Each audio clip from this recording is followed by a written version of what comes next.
ರತ್ನಸ್ ಕಿಚನ್‌ಗೆ ಎಲ್ಲರಿಗೂ ಸ್ವಾಗತ. ಇವತ್ತಿನ ರೆಸಿಪಿ ಏನಪ್ಪಾ ಅಂದ್ರೆ ಚಿಕನ್ ಸಾಂಬಾರ್ ಮಾಡೋದು. ಮತ್ತೆ ಅದಕ್ಕೆ ಬೇಕಾಗಿರುವ ಇಂಗ್ರೀಡಿಯೆಂಟ್ಸ್ ಮತ್ತೆ ಮಾಡುವ ವಿಧಾನ ಹೇಗೆ ಅಂತ ಒಂದ್ಸಲ ನೋಡ್ಕೊಳ್ಳೋಣ.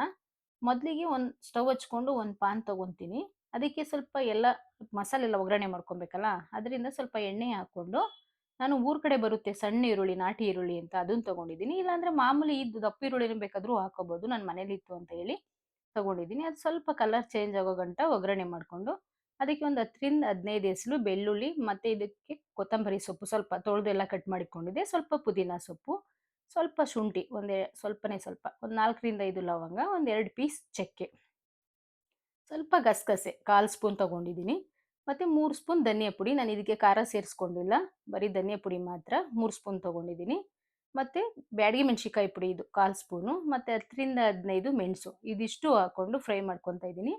ಮತ್ತೆ ಇದಕ್ಕೆ ಒಂದು ಹಸಿರು ಮೆಣಸಿನಕಾಯಿ ಮತ್ತೆ ಖಾರ ಚಿಲ್ಲಿ ಪೌಡರ್ ಇದು ಫಸ್ಟಿಗೆ ಬ್ಯಾಡಗಿ ಹಾಕೊಂಡಿದ್ದೆ. ಇದು ಖಾರ ಚಿಲ್ಲಿ ಪೌಡರ್ ಹಾಕೊಂಡು ಮಿಕ್ಸ್ ಮಾಡ್ಕೊತಾ ಇದ್ದೀನಿ. ಇದಕ್ಕೆ ನಾನು ತೆಂಗಿನಕಾಯಿ ಹಾಕೊಂಡಿಲ್ಲ. ಯಾಕೆಂದ್ರೆ ತೆಂಗಿನಕಾಯಿನ ಮೊದಲೇ ರುಬ್ಬಿ ಹಾಲೆಲ್ಲ ರೆಡಿ ಮಾಡ್ಕೊಂಡಿದ್ದೀನಿ. ಮತ್ತೆ ಇದು ಸ್ವಲ್ಪ ತಣ್ಣಗಾದ್ಮೇಲೆ ತೆಗೆದು ಒಂದು ಜಾರ್ಗೆ ಹಾಕೊಂಡು ಸ್ವಲ್ಪ ನೀರು ಸೇರಿಸ್ಕೊಂಡು ನೈಸಾಗಿ ಗ್ರೈಂಡ್ ಮಾಡ್ಕೋಬೇಕು.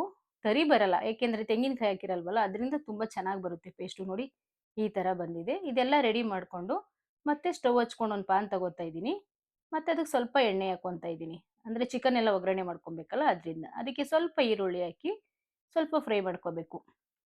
ನಂತರ ಚಿಕನ್ ಎಲ್ಲ ಮೊದಲೇ ಕಟ್ ಮಾಡಿ ತೊಳೆದು ರೆಡಿ ಮಾಡಿ ಇಟ್ಕೊಂಡಿದ್ದೆ. ಅದನ್ನು ಹಾಕೊಂಡು ಸ್ವಲ್ಪ ರುಚಿಗೆ ಎಷ್ಟು ಬೇಕೋ ಅಷ್ಟು ಉಪ್ಪು ಹಾಕೊಂಡು ಮತ್ತೆ ಸ್ವಲ್ಪ ಅರಿಶಿನ ಪುಡಿ ಇದಿಷ್ಟು ಸೇರಿಸ್ಕೊಂಡು ನೀಟಾಗಿ ಮಿಕ್ಸ್ ಮಾಡ್ಕೊಬೇಕು. ಅಂದ್ರೆ ಚಿಕನ್ನಲ್ಲಿರೋ ಸ್ವಲ್ಪ ನೀರಿನ ಅಂಶ ಅದು ಎಲ್ಲ ವಾಸನೆ ಹೋಗೋ ತನಕ ಫ್ರೈ ಮಾಡ್ಕೊಬೇಕು. ಚಿಕನ್ದು ಇದು ಬರಬಾರ್ದು ಸ್ಮೆಲ್ಲು. ನಂತರ ಲಿಡ್ ಕ್ಲೋಸ್ ಮಾಡಿ ಒಂದು 10 ನಿಮಿಷ ನೀಟಾಗಿ ಬಿಟ್ಟಿದೆ. ನೋಡಿ ಇದಿನ್ನು ನೀರು ಥರ ಬಂದಿದೆ. ಮತ್ತೆ ಅದು ಮುಚ್ಚಳ ಓಪನ್ ಮಾಡಿದ್ಮೇಲೆ ಇನ್ನೊಂದ್ಸಲ ಓಪನ್ ಇದ್ದಾಗ್ಲೇನೆ ನೀಟಾಗಿ ಈ ಥರ ಎಲ್ಲ ಫ್ರೈ ಮಾಡ್ಕೊಬೇಕು. ಯಾಕೆಂದ್ರೆ ನೀರು ಕಡಿಮೆ ಆಗ್ಬೇಕು ಅದರಿಂದ. ಮತ್ತೆ ಅದಕ್ಕೆ ಫಸ್ಟೇ ರುಬ್ಬಿಟ್ಕೊಂಡಿರೋ ಮಸಾಲೆ ಮತ್ತೆ ತೆಂಗಿನಕಾಯಿ ಹಾಲು ಸೋಸಿ ಇಟ್ಕೊಂಡಿದೆ ಅಂತ ಹೇಳಿದ್ನಲ್ಲ, ಅದನ್ನ ಸೇರಿಸ್ಕೊಂತಾ ಇದ್ದೀನಿ.